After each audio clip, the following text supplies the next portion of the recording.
এটা হলো কাব্য ভাবনা, কাব্য সমূহ।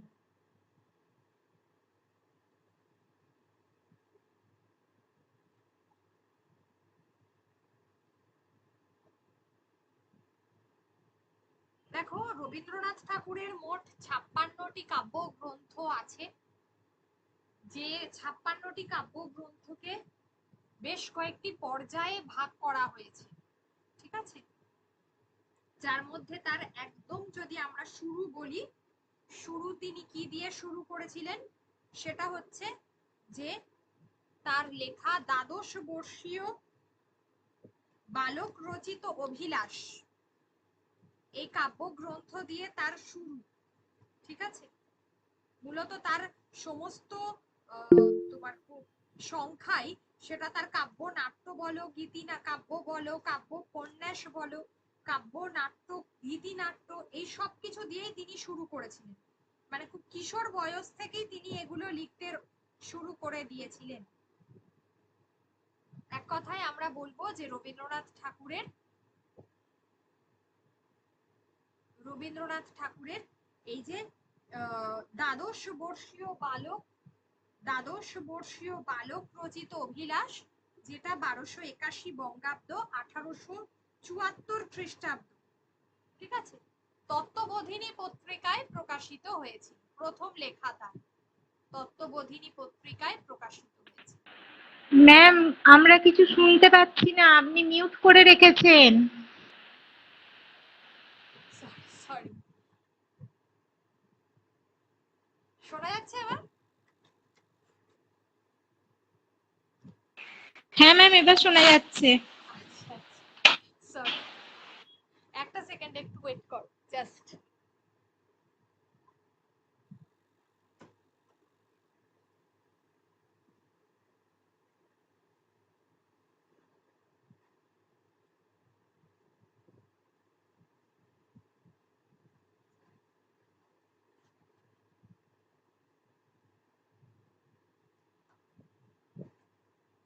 হ্যাঁ, যেটা বলছি যে দ্বাদশ বর্ষীয় বালক রচিত অভিলাষ দিয়ে রবীন্দ্রনাথ ঠাকুরের তার কৈশোর পর্বের কাব্য রচনা এটা তিনি শুরু করলেন, ঠিক আছে।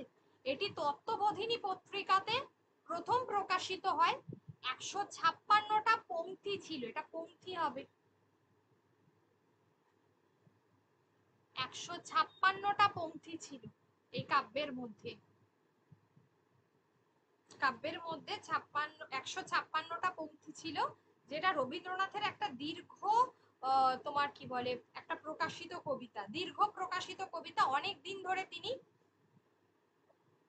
কবিতাটি লিখেছিলেন, এবং যেহেতু কবিতাটা তার খুব অল্প বয়সে লেখা, সেই জন্য এই কবিতার মধ্যে আমরা ঠিক তার পরিণত জীবনের বা পরিণত যে বোধ, তার আমরা কিন্তু সেভাবে তোমার কি বলে আমরা সেই চেনা জায়গাটা কিন্তু দেখতে পাই না, ঠিক আছে। তার সেই পরিণত বোধের জায়গাটা কিন্তু আমরা এখানে দেখতে পাই না। ওকে, আচ্ছা, রবীন্দ্রনাথের যে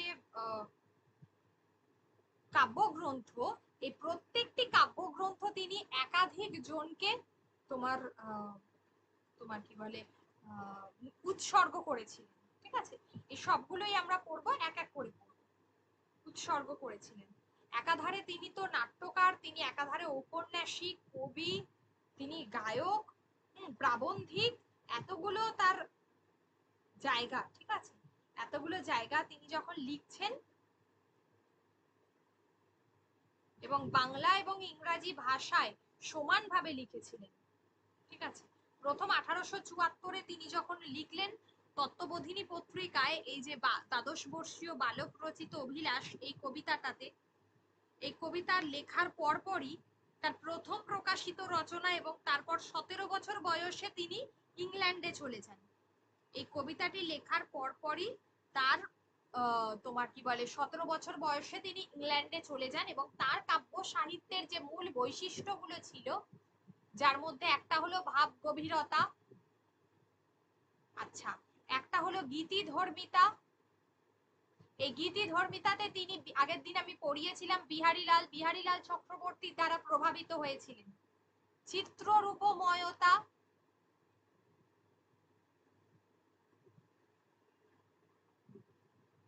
তারপরে হচ্ছে অধ্যাত্ম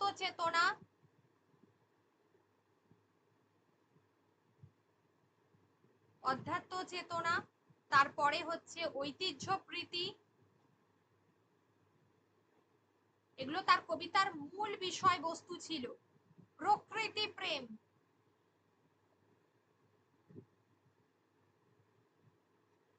মানব প্রেম, আচ্ছা, বাস্তব চেতনা, এবং একটা বিষয় হলো রবীন্দ্রনাথ ঠাকুরের যে পরিবার তৎকালীন সময়ে, তৎকালীন যে জীবনযাত্রা, সেই সময় যে জীবনযাত্রা ছিল, সেই জীবনযাত্রার থেকে অনেকটাই তারা এগিয়ে ছিলেন। সেই জন্য তার রচনাতে সেই একদিকে যেমন প্রগতি চেতনা, একদিকে লৌকিক সংস্কৃতি, বিজ্ঞান চেতনা, এই সবগুলোই ছিল। প্রগতি চেতনা,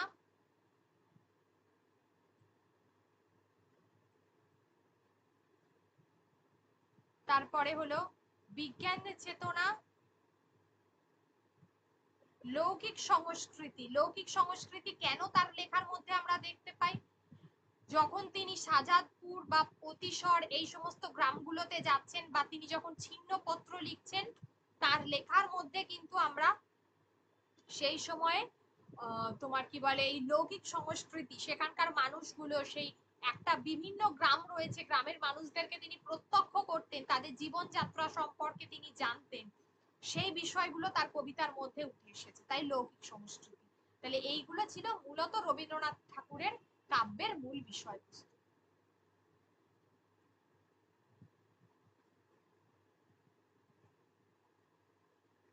আচ্ছা, এবারে দেখো, তারপর পৃথ্বীরাজের পরাজয় একটা বীর রসাত্মক কাব্য। এছাড়া ছিল হিন্দু মেলার উপহার 1875, যেটা প্রথম তিনি তার স্বনামে, তার নিজের নামে কবিতা গ্রন্থ, যেটা প্রথম প্রকাশ পেল। ঠিক আছে, এগুলো হলো তার প্রথম প্রকাশ পেয়েছে।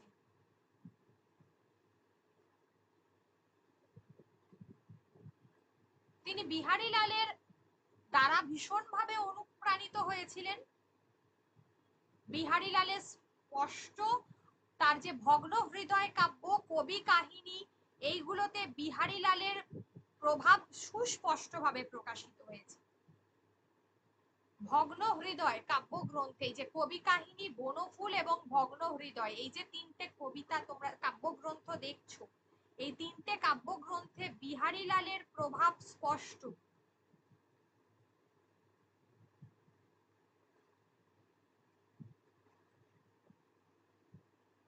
বিহারীলালের প্রভাব স্পষ্ট। আমরা মূলত সন্ধ্যা সঙ্গীত, প্রভাত সঙ্গীত, এইগুলো থেকে রবীন্দ্রনাথ ঠাকুরের তার নিজের মৌলিকত্বের পরিচয় পাই। সন্ধ্যা সঙ্গীত, শৈশব সঙ্গীত, এইগুলো থেকে তার নিজের লেখার আমরা পরিচয় পাই। প্রভাত সঙ্গীত, এইগুলো।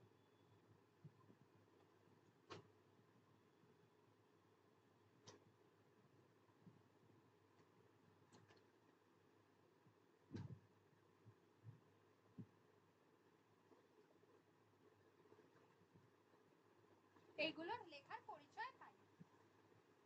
তাহলে এইগুলো সবই হচ্ছে রবীন্দ্রনাথ ঠাকুরের কাব্যগ্রন্থের, আমরা যদি বলি কৈশোর পর্ব বা সূচনা পর্ব। ঠিক আছে, সূচনা পর্বই মূলত বেশিরভাগ জায়গায় আমরা বলে থাকি, কৈশোর পর্ব বলি না, সূচনা পর্বই আমরা বেশি গুরুত্ব দিই এই অংশটাকে।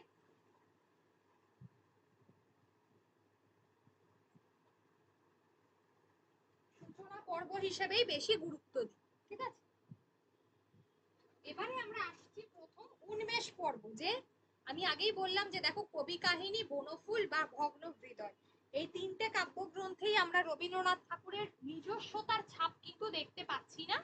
বেশিরভাগ ক্ষেত্রেই আমরা দেখছি এই অংশে কিসের ছাপ রয়েছে? এই অংশে রয়েছে যে তার তোমার কি বলে বিহারীলাল গীতিধর্মিতা, বিহারীলালের তো গীতিধর্মিতাই ছিল, তো এই অংশে তার বিহারীলালের সেই গীতিধর্মিতার ছাপই কিন্তু স্পষ্ট। সন্ধ্যা সঙ্গীত, শৈশব সঙ্গীত, তারপর প্রভাত সঙ্গীত, এইগুলো ছবি ও গান, কড়ি ও কোমল, ভানুসিংহ ঠাকুরের পদাবলী, এগুলোতে মূলত আমরা দেখছি যে রবীন্দ্রনাথ ঠাকুরের নিজের মৌলিকত্ব প্রকাশ পাচ্ছে। সন্ধ্যা সঙ্গীত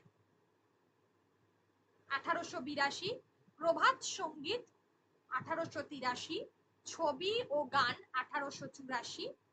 আচ্ছা, ভানুসিংহ ঠাকুরের পদাবলী, এখানে আছে কি ভানুসিংহ ঠাকুরের পদাবলী 1884, কড়ি ও কোমল, কড়ি ও কোমল 1886। আচ্ছা দাঁড়াও, এই যে 1884, কড়ি ও কোমল হচ্ছে 1886, সালগুলো খুব গুরুত্বপূর্ণ। এই সব কটা রচনা হচ্ছে রবীন্দ্রনাথ ঠাকুরের প্রথম পর্ব অর্থাৎ উন্মেষ পর্বের রচনা।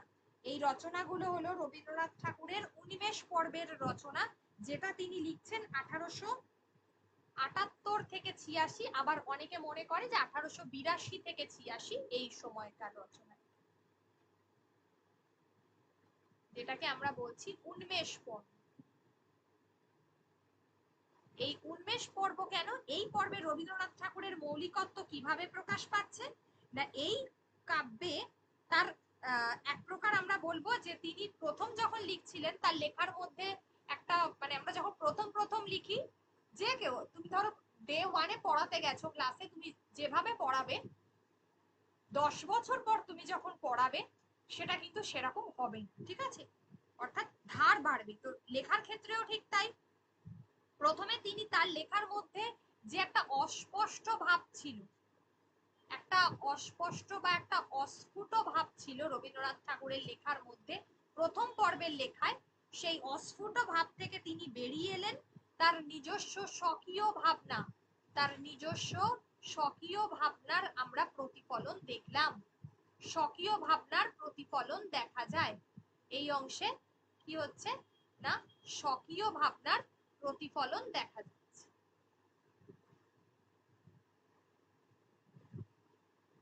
স্বকীয় ভাবনার প্রতিফলন দেখা যায়। কবি টমাস চ্যাটার্টন, যিনি ভানুসিংহ পদাবলী, যার এক প্রকার তোমার মানে গল্পটা শুনেছিলেন আর কি, ঠিক আছে, যিনি গল্পটা শুনেছিলেন। আচ্ছা, এক্ষেত্রে বলি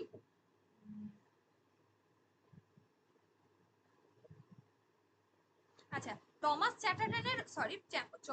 চ্যাটার্টনের গল্পটা শুনে ভানুসিংহ ঠাকুরের পদাবলীটা তিনি লিখেছিলেন, ঠিক আছে, সালটা বললাম। আচ্ছা, এখানে ওই মিঠে ও কড়া, এখানে সনেটের একটা ভাবনা প্রকাশ পেয়েছে, এই যে মিঠে কড়া, সনেটের ভাবনা প্রকাশ পেয়েছে। আবার কড়ি ও কোমলকে ব্যঙ্গ করে কালীপদ কাব্য বিশারদের ছদ্মনামে লেখেন। মিঠে কড়া, কড়ি ও কোমলকে ব্যঙ্গ করে কালীপদ কাব্য বিশারদের ছদ্মনামে লিখেছিলেন মিঠে কড়া, যেখানে সনেটের একটা ভাবনা প্রকাশ পেয়েছে। এগুলো যেহেতু তার প্রথম দিককার রচনা,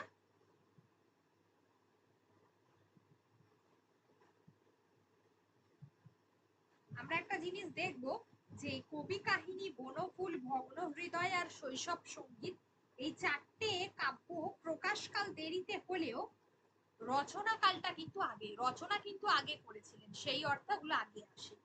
কি কি? কবি কাহিনী, ভগ্ন হৃদয়, আর হলো বনফুল, আর হলো শৈশব সঙ্গীত। প্রকাশকাল দেরিতে হলেও রচনাকাল কিন্তু আগে ছিল, রচনাকাল আগে ছিল।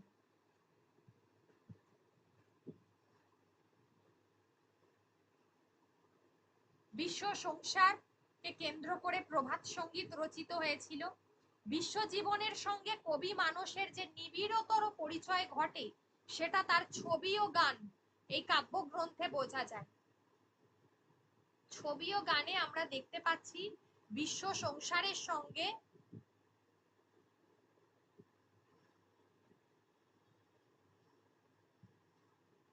কবির আত্মিক পরিচয় ঘটে, আত্মিক পরিচয় ঘটে এই কাব্যগ্রন্থের জন্য। কিন্তু সেভাবে আমরা এই পর্যায়ে কবি শুরু করেছিলেন, তার শ্রেষ্ঠত্ব আমরা দেখতে পাই না।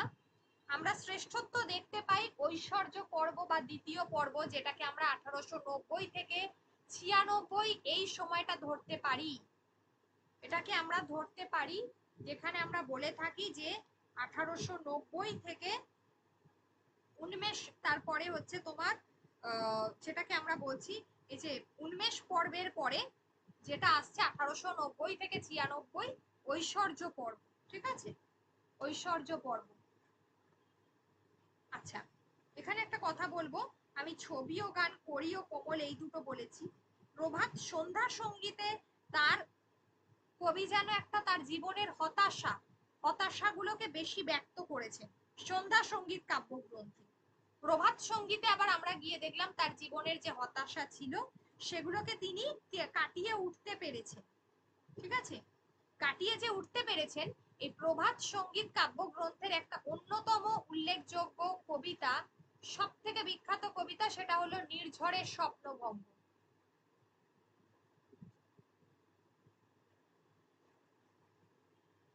আজকাল তো কবিতা তুলেও আমরা দেখলাম মাদ্রাসাতে প্রশ্ন এসেছে বিষ্ণুদের, রবীন্দ্রনাথ ঠাকুরেরও এরপরে আসতে পারে। নির্ঝরের স্বপ্নভঙ্গ প্রভাত সঙ্গীত কাব্যগ্রন্থের অন্তর্গত কবিতা, যেখানে বিখ্যাত লাইন যে হৃদয় আজি মোর কেমনে গেল খুলি, জগৎ আসি সেথা করিছে কোলাকুলি। প্রভাত সঙ্গীতের বিখ্যাত লাইন নির্ঝরের স্বপ্নভঙ্গে এই লাইনটা রয়েছে। আচ্ছা, অথবা করি ও কোমলে যে লাইনটা রয়েছে, মরিতে চাহি না আমি সুন্দর ভুবনে, মানবের মাঝে আমি বাঁচিবারে চাই। করি ও কোমল। এবারে আসবো আমরা ঐশ্বর্য পর্ব। ঐশ্বর্য পর্ব রবীন্দ্রনাথ ঠাকুরের জীবনের শ্রেষ্ঠ পর্ব এবং বিখ্যাত সব থেকে কবিতাগুলো লেখাই ঐশ্বর্য পর্বে। ঐশ্বর্য পর্বের সোনার তরী সব থেকে বিখ্যাত কাব্যগ্রন্থ। 1894 সাল মনে রাখতে হবে, এখানে সবগুলোরই প্রায় সাল মনে রাখতে হবে। এখানে প্রভাত সঙ্গীত, শৈশব সঙ্গীত, বরং এই তিনটে নাম মনে রাখলেও হবে। ভগ্ন হৃদয় মনে রাখতে হবে, প্রভাত সঙ্গীত, শৈশব সঙ্গীত, তারপর ছবি ও গান, করি ও কোমল, ভানুসিংহ ঠাকুরের পদাবলী, এগুলো সব সাল মনে রাখতে হবে, কিচ্ছু করার নেই। সোনার তরী, মানসী, চিত্রা, চৈতালি,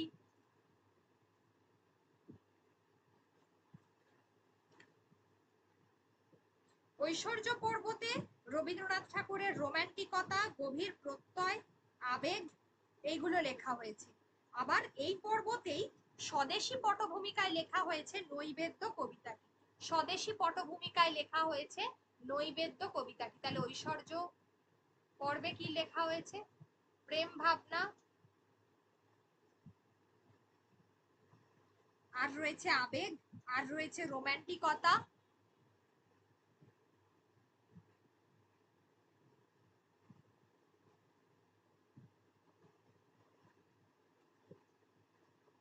আবেগ, রোমান্টিকতা, প্রেম ভাবনা, আর হচ্ছে তোমার ওই নৈবেদ্য কবিতায় আবার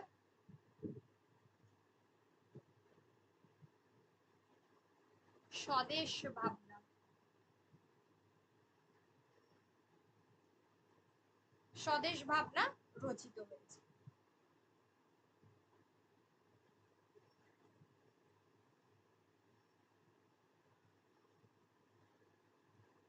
স্বদেশ ভাবনা রচিত হয়েছে। ঠিক আছে, এবারে আসি এক এক করে। মানসী, মানসীতে হচ্ছে তিনি, আমরা দেখতে পাচ্ছি যে মানসীতে নরনারীর দেহ, আত্মা, নিসর্গ প্রকৃতি, তার সৌন্দর্য, স্বদেশ ভাবনা, এগুলো সব স্পর্শ করছে। এখানে প্রেম লীলা, যেমন চিত্রাঙ্গদা, চিত্রাঙ্গদা কবিতাটা একটা গীতিকাব্যের মতো, খুব বিখ্যাত কবিতা। মানসীর উল্লেখযোগ্য কবিতাগুলোর মধ্যে চিত্রাঙ্গদা। ঠিক আছে, মানসীতে তাহলে অনন্ত প্রেম, অনন্ত প্রেম প্রকাশ পেয়েছে, যেখানে বাসনা, জীবনের যে বাসনা, যে চাহিদা, সেগুলো থেকে মুক্ত হয়ে কবি প্রেমের স্রোতে ভেসে গেছেন। এই কবিতায় অনন্ত প্রেম হচ্ছে তার অন্যতম উল্লেখযোগ্য কবিতা। অনন্ত প্রেম, এছাড়া হচ্ছে তোমার বধূ, উল্লেখযোগ্য কবিতাগুলো এই কাব্যগ্রন্থে, মানসীর কাব্যগ্রন্থ। বধূ, অহল্যার প্রতি,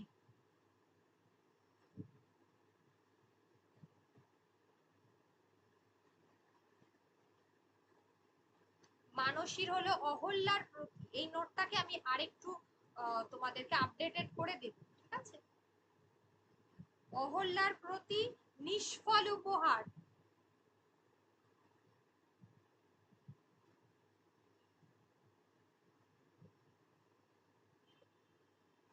তারপরে হচ্ছে একাল ও সেকাল, এগুলো বিখ্যাত কবিতা।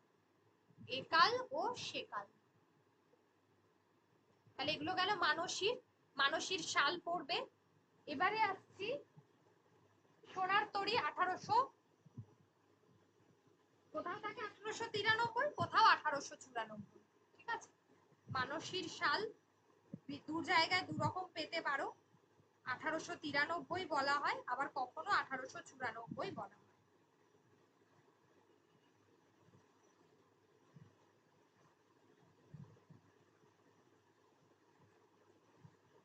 আচ্ছা, 1894 বলা হয়। আচ্ছা, সোনার তরীতে কবি নিসর্গর সঙ্গে ব্যক্তি মানুষের একটা যোগ তিনি যোগ করেছেন বা একাত্ম হয়েছে। সোনার তরীতে কি হয়েছে? নিসর্গ প্রকৃতি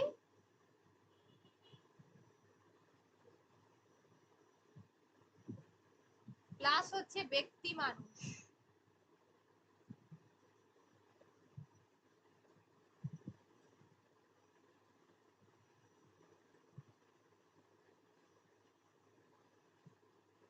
একাত্ম যোগাযোগ ঘটেছে।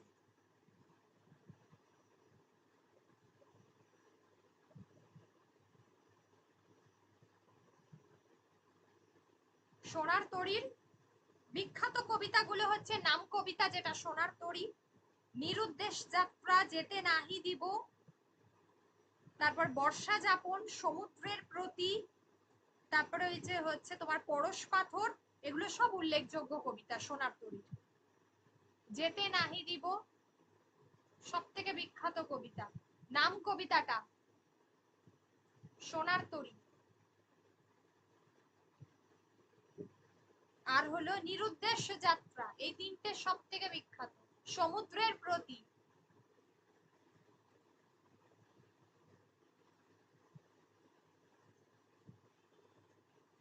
সমুদ্রের প্রতি, বর্ষা যাপন, বর্ষা যাপন এই। এবার আসছি চিত্রা। চিত্রা হলো 1896, চৈতালি হলো 1896। চিত্রা এবং চৈতালি, যেখানে পরিণত জীবনের কাব্য বা পরিণত মনের কাব্য, যেখানে সীমার সঙ্গে অসীমের মেলবন্ধন ঘটেছে। পরিণত জীবনের কাব্য চিত্রার চিত্রা কবিতা, জীবন দেবতা, জীবন দেবতার সব থেকে বিখ্যাত অন্তর্যামী, 2 বিঘা জমি, এবার ফিরাও মোড়ে, সিন্ধু পাড়ে, এগুলো বিখ্যাত কবিতা চিত্রা। তাহলে চিত্রার বিখ্যাত কবিতাগুলো হলো এবার ফিরাও মোড়ে,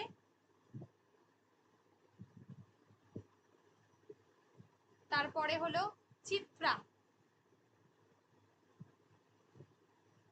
তারপরে হচ্ছে জীবন দেবতা,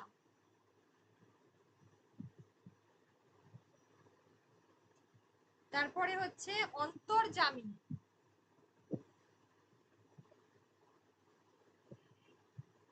অন্তর্যামী, আর হলো জীবন দেবতা তো বলেছি, 2 বিঘা জমি, 2 বিঘা জমি।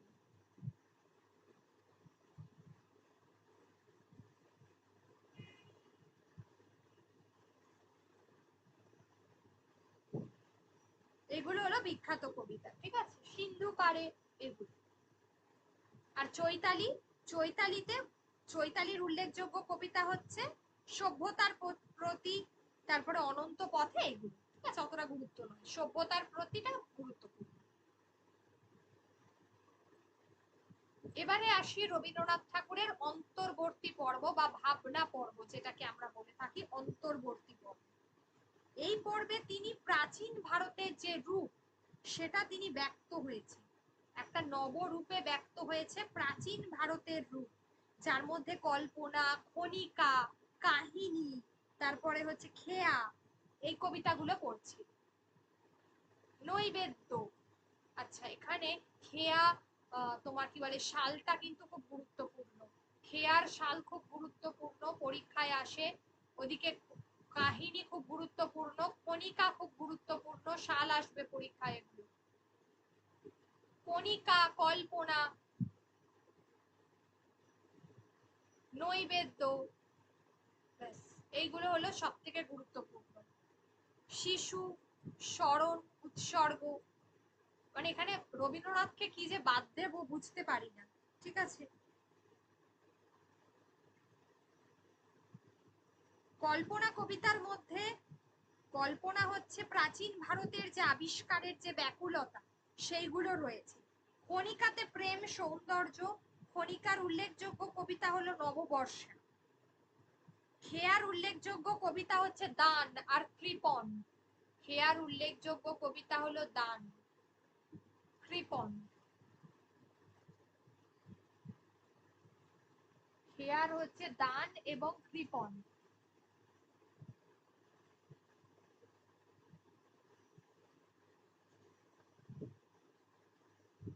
কণিকা ইম্পর্টেন্ট, হ্যাঁ।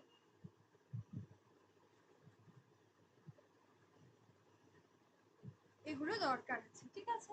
শাল খুব, তাও যদি ইম্পর্টেন্ট এতগুলো না মনে থাকে, খেয়াটা ভালো করে পড়ো, কথা কাহিনী নৈবেদ্যটা ভালো করে পড়ো, কথা কাহিনী, কণিকাটা ভালো করে পড়ো, কণিকা নৈবেদ্য, এই চারটি।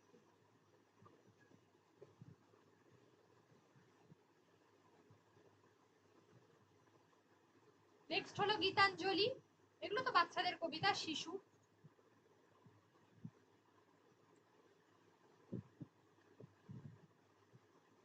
গীতাঞ্জলি, গীতাঞ্জলির তো তিনটে সালই মনে রাখতে হবে, গীতিমাল্য, গীতালি আর গীতাঞ্জলি, তিনটে সালই মনে রাখতে হবে, কিচ্ছু করার নেই। 11, 14 আর 15। গীতালি হলো 15, অনেক জায়গায় এটা 14ই পাবে, দুটোতে 14ই আছে।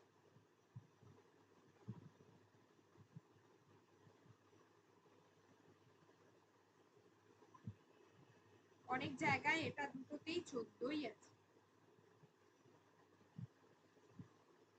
1913 সুইডিশ একাডেমি গীতাঞ্জলির ইংরাজি পদ্যানুবাদ যেটা ছিল, where the mind is without fear, Song Offerings এ, where the mind is without fear তো তোমার কবিতাটা লেখা। সং অফারিংস এর জন্য টোটাল যে সমগ্র 3 থেকে একসঙ্গে করে সং অফারিংস, গীতাঞ্জলির জন্য তিনি নোবেল পুরস্কারে ভূষিত হলেন। তবে এই কাব্যগ্রন্থের কবিতাগুলো শুধুমাত্র গীতাঞ্জলির কবিতা ছিল না, গীতাঞ্জলিতে শিশু, খেয়ার, নৈবেদ্য আর উৎসর্গ, এই 4টি থেকে কবিতা সংগ্রহ করা হয়েছিল। শিশু, খেয়া, নৈবেদ্য, উৎসর্গ, এই 4টি কাব্যগ্রন্থ থেকে কবিতা সংগ্রহ করা হয়েছিল গীতাঞ্জলির জন্য। তাহলে গীতাঞ্জলির সং অফারিংস এর কবিতা কিন্তু এই 4টে থেকেই নেওয়া।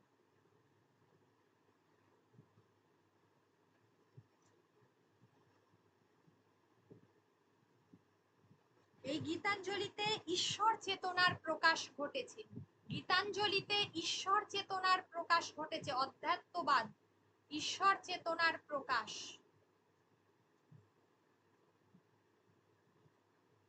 গীতাঞ্জলিতে ঈশ্বর চেতনার প্রকাশ ঘটেছে।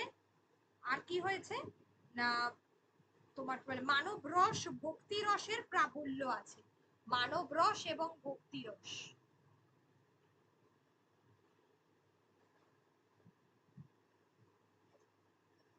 প্রাবল্য আছে,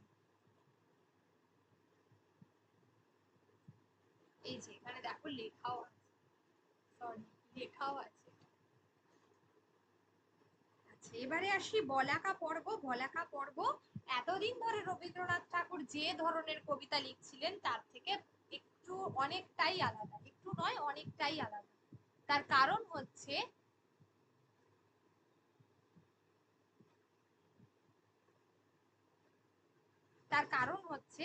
তার কারণ হলো যে এই সময় বলাকার গদ্য রচনা, আমরা যে গদ্য রচনা বলবো, যে প্রবল যে গতিবাদের যে সুর, অর্থাৎ সময়টা কিন্তু চেঞ্জ হচ্ছে। প্রায় 1916 থেকে 1929 এই সময়কাল,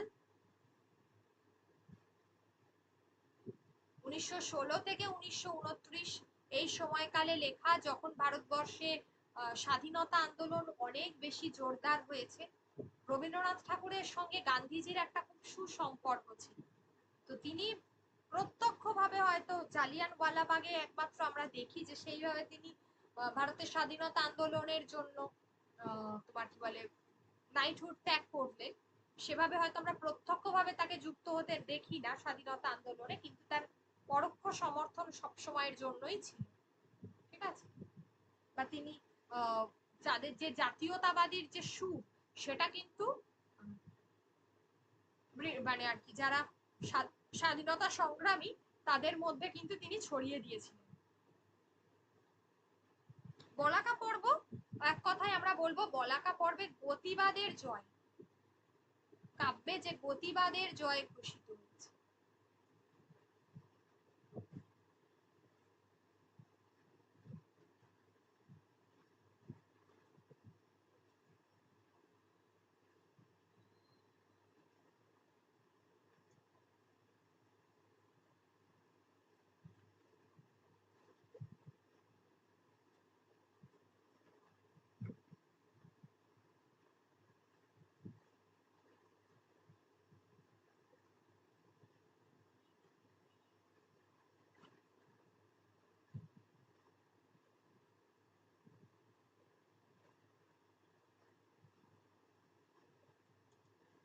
গতিবাদের জয় ঘোষিত হয়েছে, এটা মূলত প্রথম বিশ্বযুদ্ধের সময় লেখা।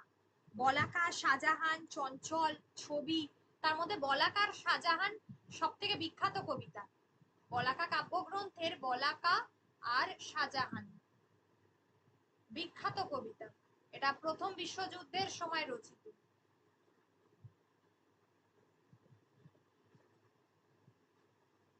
প্রথম বিশ্বযুদ্ধের সময় রচিত 1914 থেকে 1919 এই সময়টাতে প্রথম বিশ্বযুদ্ধ চলেছিল, 1914 থেকে 1919। তো সেই সময়ের মধ্যেই রচিত হয়েছিল এই বলাকা, যেখানে প্রতিবাদের সুর রয়েছে। এবার আসি মহুয়া। মহুয়াতে, মহুয়া দেখো, আচ্ছা মহুয়া আসবো। বলাকার পরে হচ্ছে বলাকার পরে হচ্ছে যেমন পলাতকা, লিপিকা। লিপিকা হচ্ছে প্রথম গদ্য কবিতা, দেখো লিখেই দিয়েছি। আর পলাতকা, পূরবী, প্রবাহিনী, বলাকা না সাল মনে রাখতে হবে। তারপরে হচ্ছে তোমার লিপিকা সাল মনে রাখতে হবে, মহুয়া সাল মনে রাখতে হবে। বলাকা কাকে উৎসর্গ করেছেন দেখো, উইলিয়াম পিয়ারসনকে। উইলিয়াম পিয়ারসনকে তিনি উল্লেখ করেছেন, মানে উৎসর্গ করেছিলেন। মহুয়া হচ্ছে বৃহত্তম কাব্য, 1929 সাল মহুয়া সব থেকে বৃহত্তম কাব্য।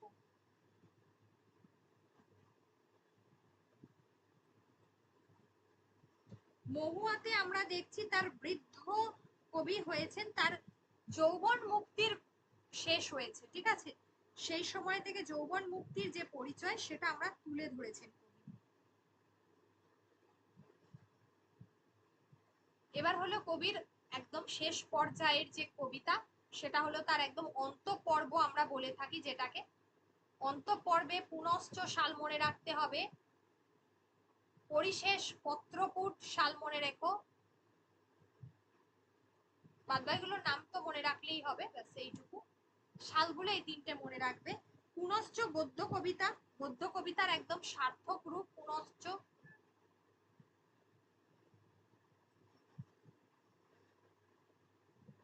পুনশ্চর বিখ্যাত কবিতাগুলোর মধ্যে কোপাই, পুনশ্চর বিখ্যাত কবিতা হলো কোপাই,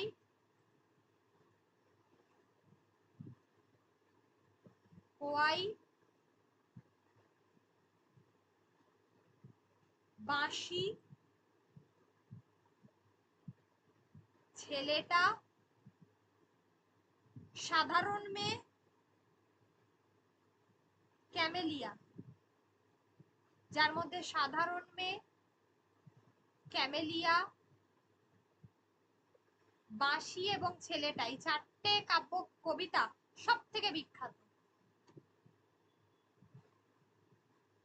সাধারণ মেয়ে, ক্যামেলিয়া, বাঁশি, ছেলেটা, এগুলো বিখ্যাত পুনশ্চ কবিতা, পুনশ্চ কাব্যগ্রন্থের বিখ্যাত কবিতা।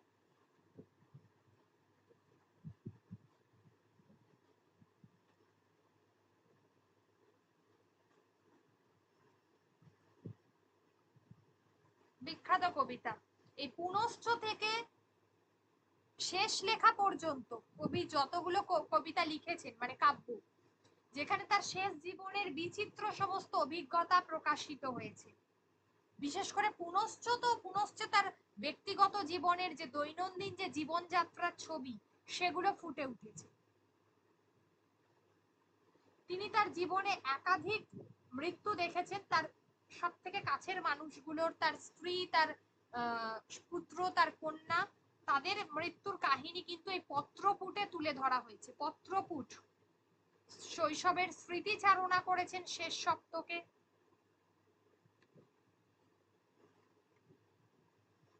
শৈশবের স্মৃতিচারণা করেছেন শেষ সপ্তকে। ঠিক আছে,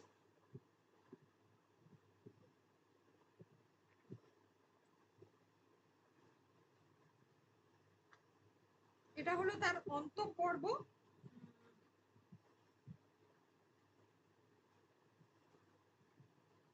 অন্তঃপর্ব। রবীন্দ্রনাথ ঠাকুর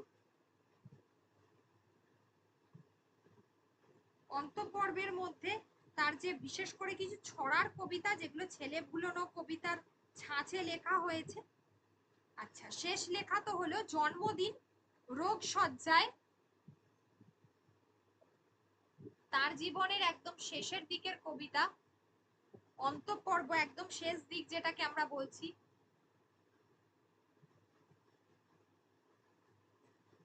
অন্তঃপর্বের মধ্যে বিখ্যাত কবিতাগুলো হলো সেজুতি, সেজুতি, সেজুতি হচ্ছে 1938, সেজুতি হচ্ছে 1938, সেজুতি 1938। এখানে একটা কবিতা আছে এতে জন্মদিন বলে, এতে জন্মদিন, যেখানে কবিতাটা যে মরণ রে তুহু মম শ্যাম ও সমান, এই যে কথাটা, এই কবিতার মধ্যে তার রয়েছে। ঠিক আছে, যেখানে হচ্ছে তাহলে সেজুতি 1938, নবজাতক বিখ্যাত কবিতা যেগুলো কাব্যগ্রন্থ 1940।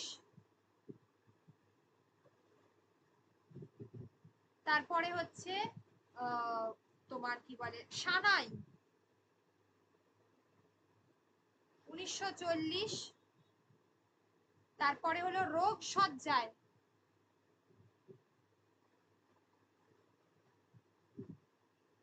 রোগ সজ্জায় হলো 1940।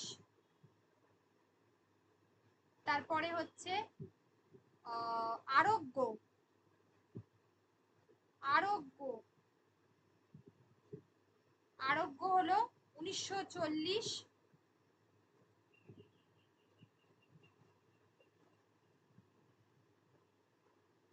জন্মদিনে 1941,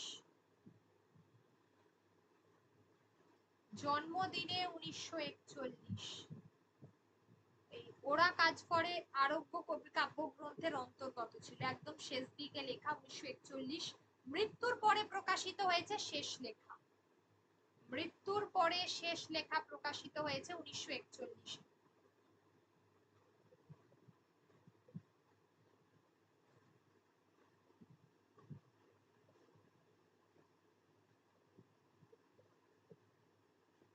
মৃত্যুর পর প্রকাশিত 1941-এ শেষ লেখা।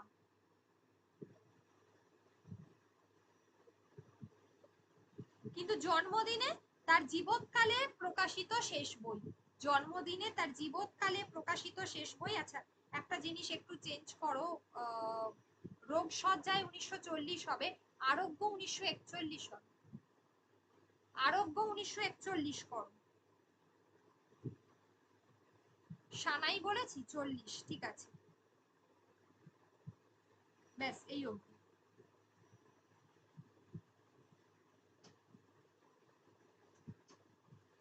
তাহলে শেষ কথা হলো ওনার একদম শেষ 1941 সালে।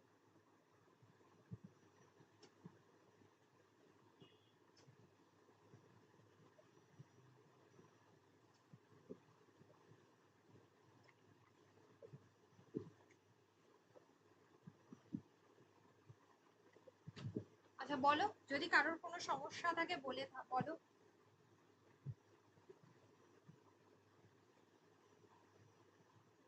সানাই কাব্যে যেমন তিনি তার জীবনের পুরনো দিনের স্মৃতি রোমন্থন করেছেন, আবার আরোগ্য, জন্মদিনের শেষ লেখা, এই তিনটেতে তার কাব্যগুলোতে কাব্য জগতের প্রতি তার মানবিক মমতা, বিশেষ করে মানুষ, সাধারণ মানুষ কত জীবনে কত স্ট্রাগল করে, সংগ্রাম করে, সেই সমস্ত চিত্র কিন্তু প্রকাশিত হয়েছে তোমার এই তোমার আরোগ্যতে, আরোগ্য, জন্মদিনে বা শেষ লেখা।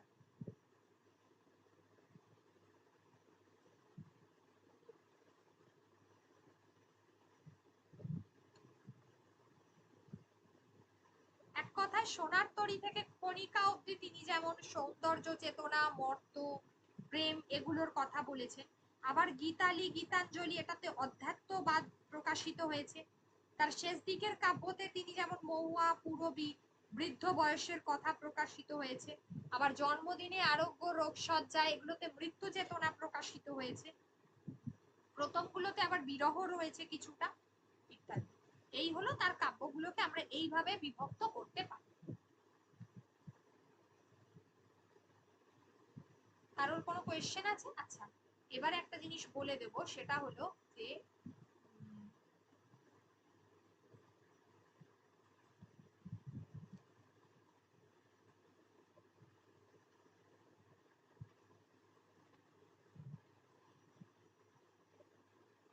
এবার হলো রবীন্দ্রনাথ ঠাকুরের কাব্যগুলো তিনি কোনটা কাকে উৎসর্গ করেছেন, রবীন্দ্রনাথ ঠাকুরের কাব্যগুলো তিনি কোনটা কাকে উৎসর্গ করেছেন সেটা জানাটা দরকার, সেটা বলে দিচ্ছি।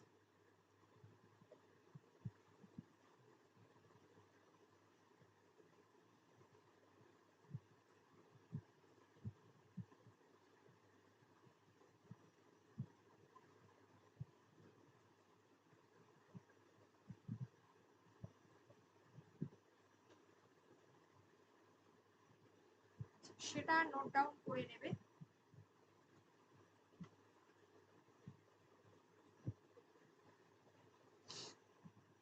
উনি যে কাব্যগুলো লিখেছিলেন, উনি যেমন তার উপন্যাসগুলো কাউকে না কাউকে উৎসর্গ করে গেছিলেন, তেমনি বেশ কিছু কাব্য তিনি উৎসর্গ করে গেছিলেন।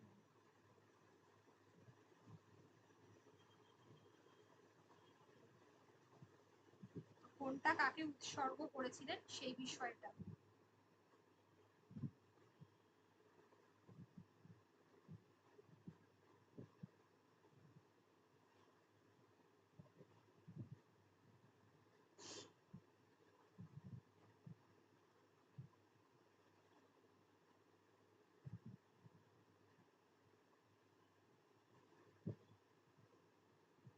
আচ্ছা বলছি, হ্যাঁ, যেগুলো গুরুত্বপূর্ণ সেইগুলো। প্রথম দেখো বনফুল,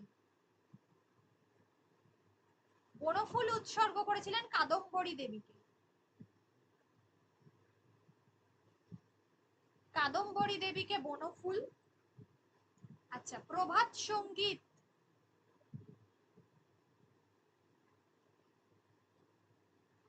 এটা ওনার ভাইজি ইন্দিরা দেবীকে করেছিলেন, ইন্দিরা দেবী, ভাইজি ইন্দিরা দেবীকে করেছিলেন। শৈশব সঙ্গীত,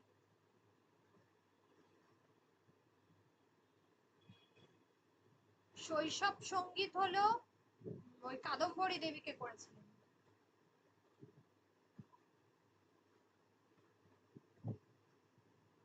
আচ্ছা ছবি ও গান,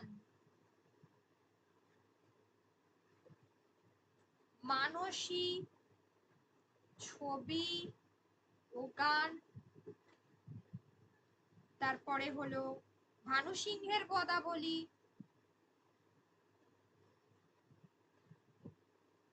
ভানু সিংহ ঠাকুরের পদাবলী।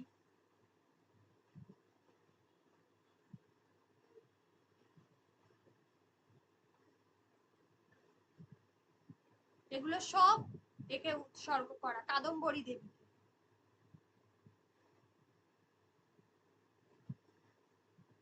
কাদম্বরী দেবীকে করা।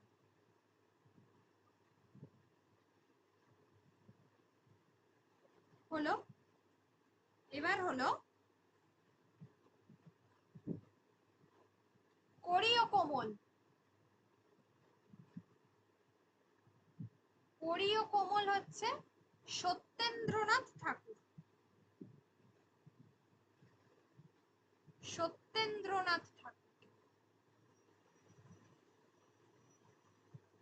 সোনার তরী, বিখ্যাত সোনার তরী কবিতা কাব্যগ্রন্থ, যেটা হলো দেবেন্দ্রনাথ সেন। দেবেন্দ্রনাথ সেন। দেবেন্দ্রনাথ সেন। আচ্ছা। কথা, জগদীশ চন্দ্র বসু।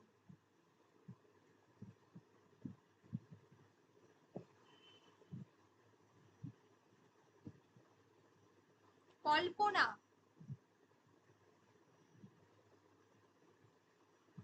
কল্পনা হচ্ছে শ্রীশচন্দ্র মজুমদার, বন্ধু শ্রীশচন্দ্র মজুমদার।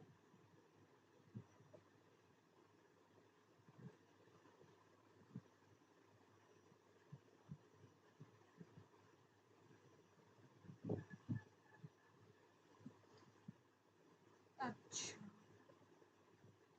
বলাকা তো বলে দিয়েছি, উইলি পিয়ারসনকে। আচ্ছা, পূরবীটা দরকার। পূরবী হচ্ছে ভিক্টোরিয়া ওকাম্পো। কবিগুরুর প্রেমিকা বলা হয় ভিক্টোরিয়া ওকাম্পোকে।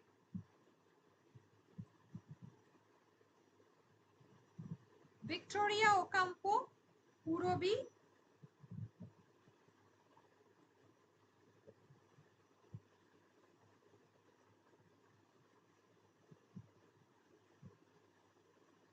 গীতালি বলেছি, গীতালি। গীতালি হচ্ছে ওনার কাদম্বরী দেবীকে করেছিলেন, বৌঠানজি। সব থেকে প্রিয় মানুষ ছিলেন। আর হলো এ শরণ, শরণ, শরণটা করো। শরণ হচ্ছে মৃণালিনী দেবী, ওনার স্ত্রী।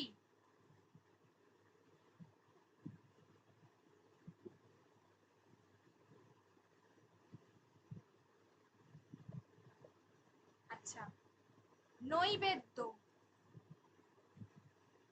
নৈবেদ্য উৎসর্গ করেছিলেন দেবেন্দ্রনাথ ঠাকুর বাবাকে। মহর্ষি দেবেন্দ্রনাথ ঠাকুর বাবাকে উৎসর্গ করেছিলেন।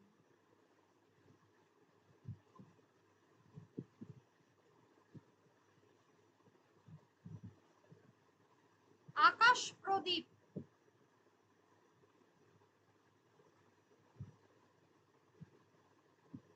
আকাশ প্রদীপ হচ্ছে সুধীন্দ্রনাথ দত্ত।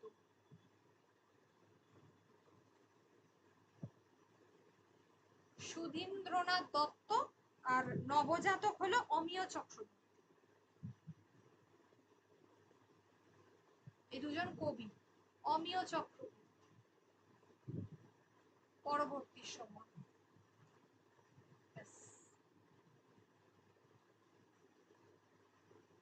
এই হলো রবীন্দ্রনাথ। এটা হলো ওনার উৎসর্গ করা সমস্ত বই, মানে কাব্যগ্রন্থগুলো যেগুলো যাদেরকে উৎসর্গ।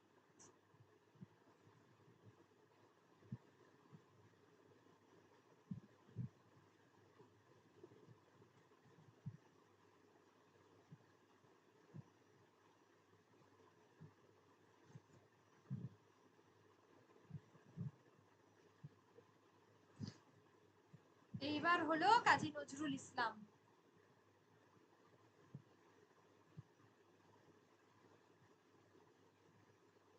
কাজী নজরুল ইসলাম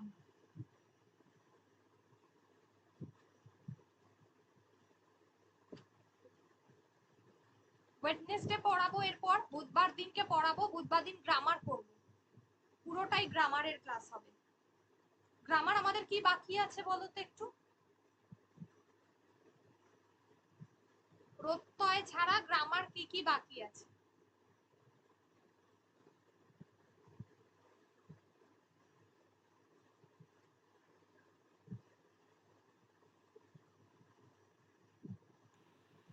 ম্যাম শব্দভাণ্ডার হয়েছে। কোনটা?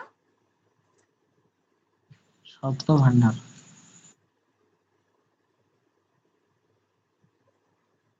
বুঝতে পারলাম না কি বললো। শব্দভাণ্ডার শব্দভাণ্ডার। ও শব্দ ভান্ডার আছে, শব্দ ভান্ডার করিয়ে দেবো নেক্সট দিনকে। তাহলে বুধবার দিনকে গ্রামার করাবো, ওই সমাজটা করিয়ে হয়ে যাবে আশা করি, আর শব্দ ভান্ডারও করিয়ে দেবো। আর অনুসর্গটা করি বুঝিয়ে দিয়েছিলাম কি? অনুসর্গটা, উপসর্গটা করিয়ে দিয়েছিলাম।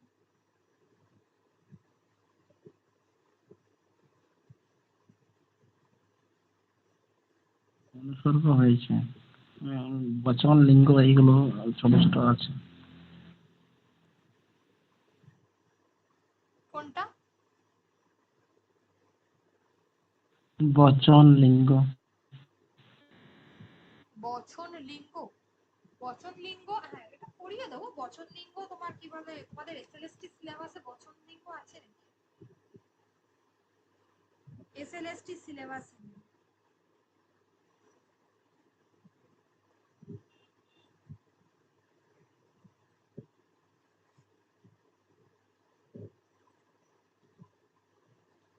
এমনি তোমরা টেটের জন্য বা ঝাড়খণ্ড টেট বলো বা বিহারের পরীক্ষার জন্য যদি থাকে সেটা করবে।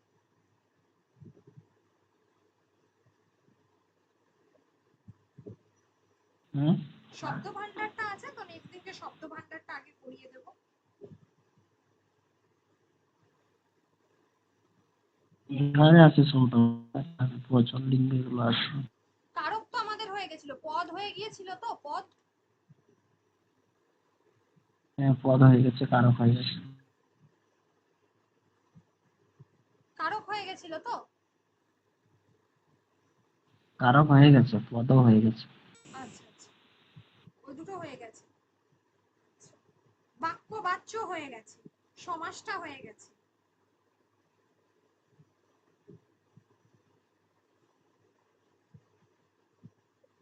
ঠিক আছে, শব্দ ভান্ডারটা করিয়ে দিই, শব্দ ভান্ডারটা হোক।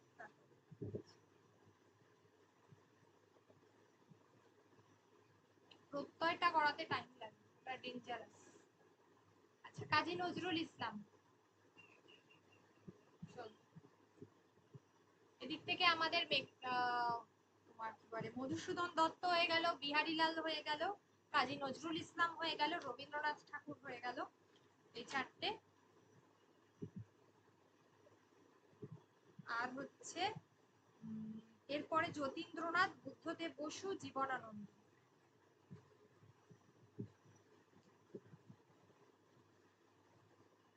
আচ্ছা দেখো, জাতীয় সঙ্গীতটা কাকে উৎসর্গ করা হয়েছিল? জাতীয় সঙ্গীতটা কাকে উৎসর্গ করা হয়েছিল? জাতীয় সঙ্গীত, জাতীয় সঙ্গীত উৎসর্গ করা ঠিক হয়নি। জাতীয় সঙ্গীত তো তোমার দেশের উদ্দেশ্যেই তিনি করেছিলেন।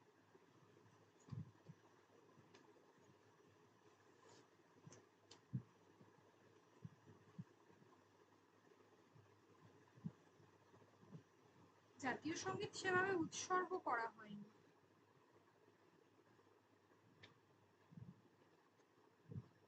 আচ্ছা, বলা হয় যে বড়লাটকে উৎসর্গ করা হয় এরকম। তবু দেখছি যদি পেয়ে যাই বলতে। দেশের উদ্দেশ্যেই করা হয়েছিল জাতীয় সঙ্গীত। আচ্ছা, তারপরে হলো যে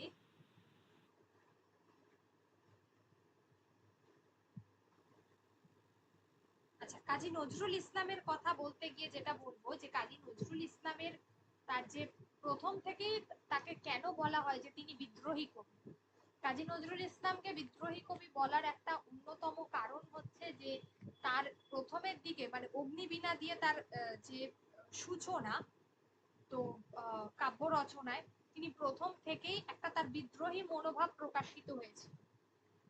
এবং তিনি ছিলেন রবীন্দ্রনাথ ঠাকুর ঠিক যে ধরনের কাব্য রচনা করেছিলেন, রবীন্দ্র সমকালীনে কাজী নজরুল ইসলাম বলা যেতে পারে একদম তার একটা বিপরীত মেরুর মানুষ ছিলেন। বিপরীত মেরুর মানুষ ছিলেন কাজী নজরুল ইসলাম। তার সমসাময়িক মোহিতলাল মজুমদার এরা অন্য ধরনের কবি। আর কাজী নজরুল ইসলাম 1898-এ তিনি জন্মগ্রহণ করেন, 1976 পর্যন্ত তিনি বেঁচে ছিলেন।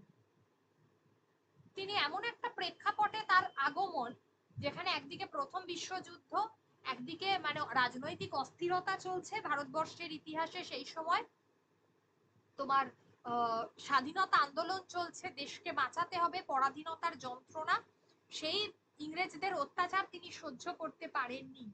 ফলে তার কবিতার মধ্যে একটা নতুন আবেদন এলো, যেটা প্রথম থেকেই ছিল বিদ্রোহ। এবং তার এই যে বিদ্রোহ, তিনি কাদেরকে বরাবর জেগে ওঠার কথা বলেছেন? তরুণ সমাজকে জেগে ওঠার কথা বলেছেন। এটাই হচ্ছে তার কাব্যের প্রধান বিষয়। আর একটা তিনি চেয়েছিলেন যে তার কবিতা হোক রবীন্দ্রনাথের কবিতা থেকে একেবারেই প্রভাব মুক্ত। মূলত তার ছোটবেলাটা কেটেছে মফস্বল গ্রামের দিকের এলাকায়, আর সেই কারণে তিনি ছোটবেলা থেকেই যাত্রা গান, লেটো গান এগুলোর আসরে তিনি যোগদান করেন। যাত্রা গান, লেটো গান, এছাড়া তিনি যেটা করেছিলেন সেটা হচ্ছে যে যাত্রা গান, লেটো গানের পরে তিনি সেনাবাহিনীতে যোগদানের কথা ভাবলেন। এক কথায় আমরা খুব সভ্য মানুষ হিসেবে কিন্তু নজরুলকে বলতে পারি না। সভ্য মানে তিনি লেখাপড়া অবশ্যই জানতেন, কিন্তু যেটাকে আমরা বলে থাকি শহুরে সভ্য, সেই রকম বিষয়টা ছিল না। ঠিক আছে, শেষ পর্যন্ত তিনি সৈনিকদের দলে অংশগ্রহণ করে ফেললেন। ফলে তার কবিতা লেখার উৎকৃষ্ট পটভূমিটাই ছিল পুরোপুরি আলাদা। তার স্বভাব প্রকৃতি প্রথম থেকে বিদ্রোহী ধরনের হয়ে গেল। বাংলা কবিতায় তার লেখাটা সব থেকে আলাদা, যেখানে তিনি আমার কৈফিয়ত কবিতায় তিনি বলে দিয়েইছেন যে তিনি হুজুগের কবি। তিনি বরাবর, তিনি যদি তার লেখার মধ্যে তোমার কি বলে, তিনি যদি মানে কি বলবো, লেখা একদম মানে তিনি যদি বারবার যদি না তার লেখার ধরন চেঞ্জ করতেন, তাহলে হয়তো তিনি আরো বড় মাপের কবি হতে পারতেন। যারা কেড়ে খায় 33 কোটি মুলকের মুখের ঘাস, তার লেখায় যেন তাদের সর্বনাশ, এটাই তিনি বলেছিলেন আমার কৈফিয়ত কবিতাতে। অর্থাৎ তিনি যে রবীন্দ্রনাথের বিদ্রোহী ছিলেন সেটা তিনি প্রথম থেকেই তোমার তুলে ধরেছেন তার কাব্যে। কল্লোল গোষ্ঠীর এক প্রকার সেই কারণে সমর্থক হয়ে ওঠেন। তো রবীন্দ্রনাথ এই নজরুলের যেটা উল্লেখযোগ্য কাব্যগ্রন্থ, তার প্রথম কাব্যগ্রন্থ অগ্নিবীণা 1922, দোলন চাপা 1923। আচ্ছা, অগ্নিবীণা সাল মনে রাখতে হবে।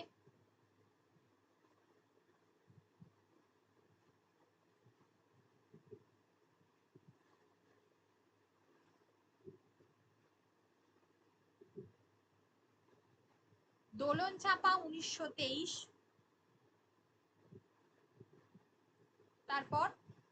তারপর হচ্ছে বিষের বাঁশি, সাল মনে রাখবে, বিষের বাঁশি।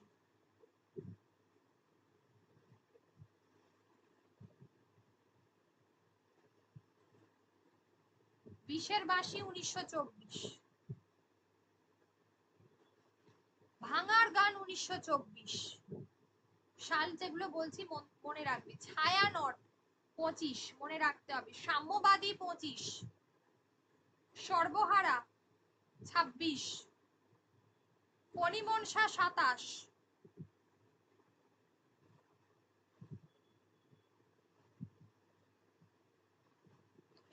হবে। এরপর সিন্ধু হিল্লোল আর চক্রবাক। ঠিক আছে, অতটা ইম্পর্টেন্ট নয়, যে কটা বললাম সেই কটার সাল কিন্তু মনে রাখতে হবে, পরীক্ষা এগুলোই বেশি আসে। বিষের বাঁশি এখানে। তার যে পুস্তিকাগুলো ছিল, এই যে তার অগ্নিবীণা কাব্যগ্রন্থের যে বিদ্রোহী কবিতা তোমাদেরকে পড়িয়েছিলাম প্রথম দিকে, দেখো মনে করো পিএসসির সিলেবাসটা যখন আসছিল, নবযুগ, ধূমকেতু, লাঙল, মুসলিম ভারত, এই পত্রিকাগুলোতে তিনি সম্পাদনা করতেন, এবং যার মধ্যে মুসলিম ভারতে কিন্তু তার ওই তোমার বিদ্রোহী কবিতাটি প্রকাশ পেয়েছিল।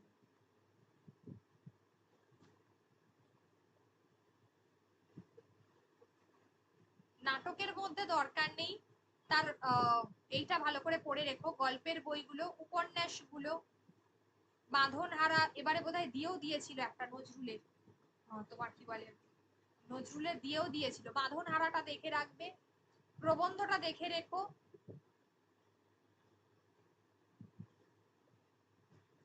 এগুলো দেওয়াই হয়েছে ওই কারণে, নামগুলো দেখে রাখলেই এগুলোর হবে। আচ্ছা, তার কাব্যের মধ্যে একদিকে যেমন বিদ্রোহী ভাব ছিল, তিনি ছিলেন বাস্তববাদী, আবার তার কাব্যের মধ্যে আমরা দেখছি প্রেম, রোমান্টিকতা, এগুলো প্রকাশ পেয়েছে, সৌন্দর্য,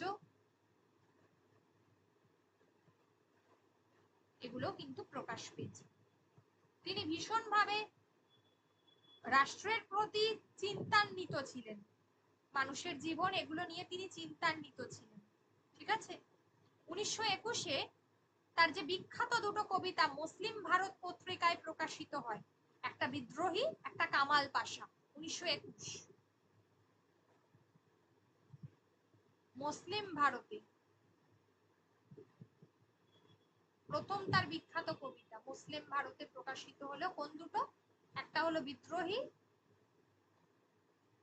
আর নাম্বার 2 হচ্ছে কামাল পাশা।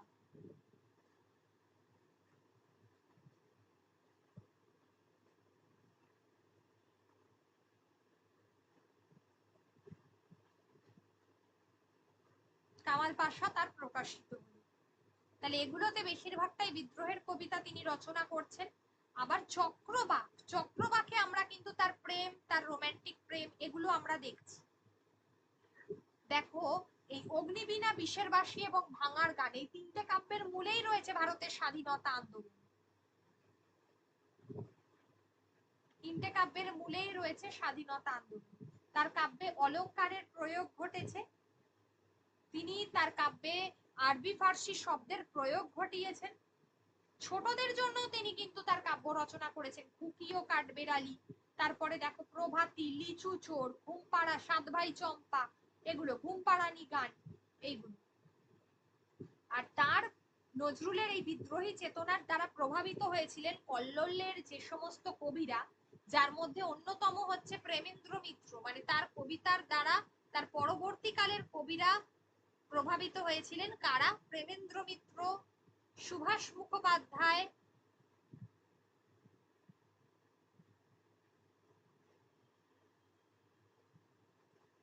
তারপরে হচ্ছে তোমার কি বলে সুকান্ত ভট্টাচার্য,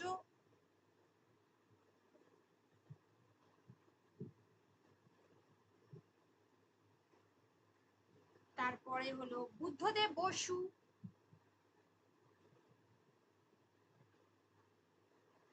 এই প্রমুখরাই তোমার কি বলে প্রভাবিত হয়েছিল নজরুলের কবিতার দ্বারা।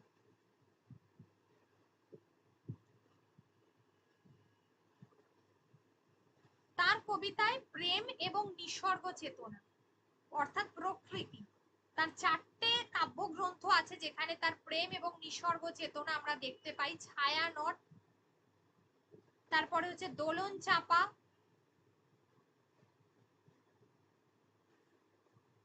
তারপরে হচ্ছে সিন্ধু হিন্দোল,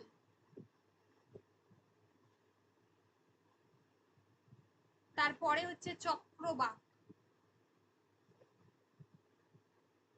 এই 4টি কাব্যগ্রন্থতেই কি হচ্ছে, মূল বিষয়বস্তু হচ্ছে প্রেম ও নিসর্গ।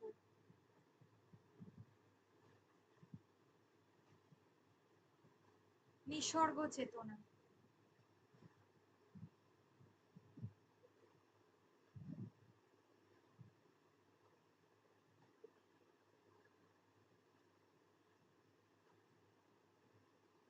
প্রেম ও নিসর্গ চেতনা তার চারটি কাব্যের মধ্যেই উঠে এসেছে।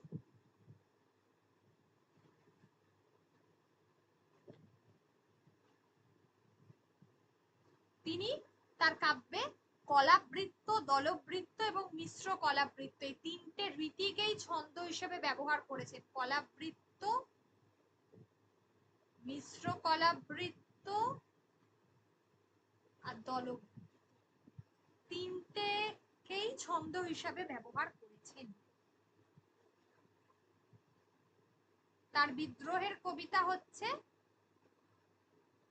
তার বিদ্রোহী এবং ধূমকেতু এই দুটো কবিতা সব থেকে জনপ্রিয়তা লাভ করেছিল।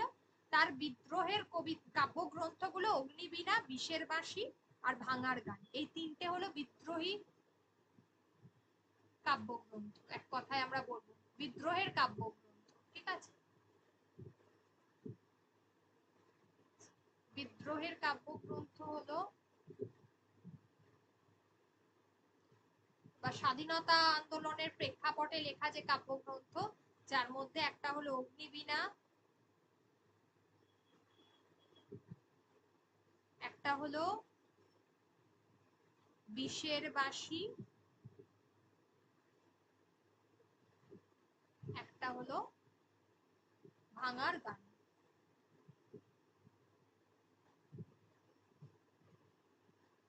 এই হলো তোমাদের কাজী নজরুল ইসলাম। এবার নজরুল ইসলামের যে কাব্যগ্রন্থগুলো সব থেকে মানে যেগুলো তিনি উৎসর্গ করেছিলেন, তাদেরকে উৎসর্গ করেছিলেন সেটা।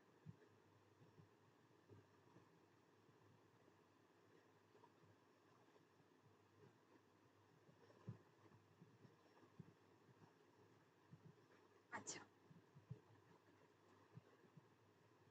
নজরুলের কাব্যগ্রন্থগুলো উৎসর্গ করেছিলেন কাকে? দেখো, ফার্স্ট অগ্নিবীণা। অগ্নিবীণা মনে পড়ছে কাকে করেছিলেন? বলেছিলাম তোমাকে, অরবিন্দ ঘোষের ভাইকে, বারীন্দ্র কুমার ঘোষ। বারীন্দ্র কুমার ঘোষ। তারপরে হচ্ছে বিষের বাঁশি,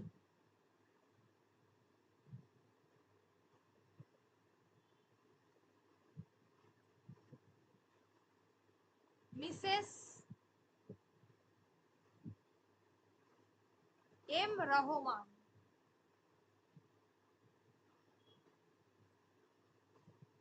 তারপরে হলো সর্বহারা। সর্বহারা হচ্ছে বিরজা সুন্দরী দেবীকে।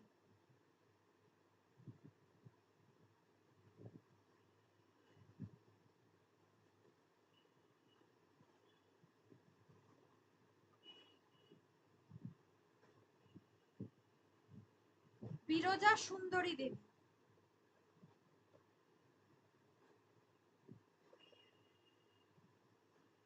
সিন্ধু হিল্লোল। সিন্ধু হিন্দোলা।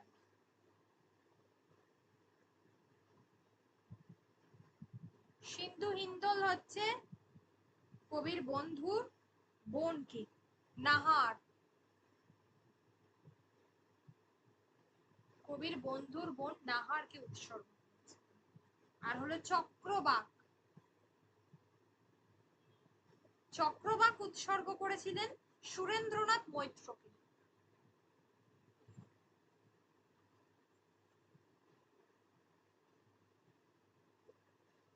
সুরেন্দ্রনাথ মৈত্র। এই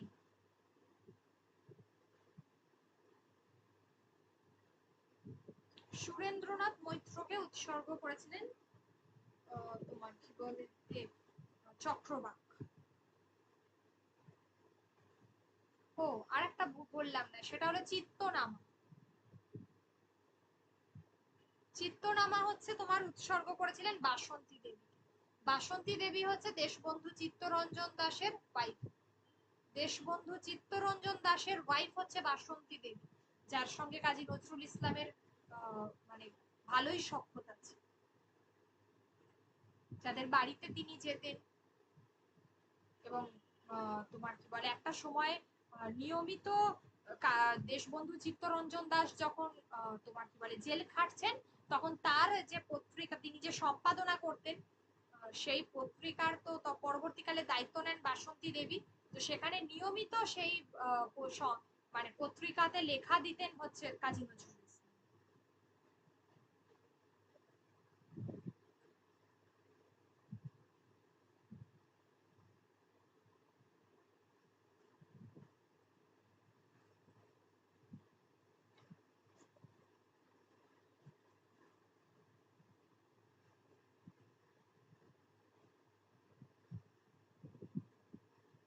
এই হলো তোমাদের টোটাল কাজী নজরুল ইসলামটা। ঠিক আছে, নেক্সট দিন আমরা একটু গ্রামার করি, তারপর আবার এই এই অংশটা করবো আর ওদিকে টেক্সট। ঠিক আছে, নেক্সট উইকে আচ্ছা কালকে ক্লাস হবে না, তোমাদের বুধবার দিনকে ক্লাস হবে, আর নেক্সট উইকে মঙ্গলবার দিনকে ক্লাস হবে, তখন অসুবিধা নেই। কারোর কোনো বক্তব্য আছে থাকলে বলো।